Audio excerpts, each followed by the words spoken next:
how to speed up and slow down your TikTok videos. Let's jump right into the steps. Open TikTok on your phone. Now, tap on plus sign in the bottom.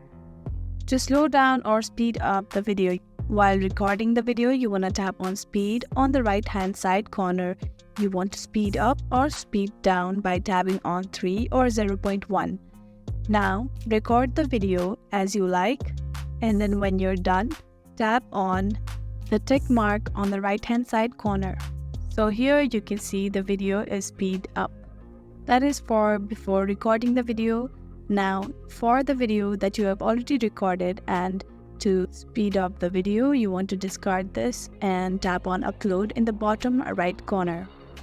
Select the video that you want to speed up or speed down on the TikTok. Then tap on edit in the bottom left corner. Now select the video and tap on speed.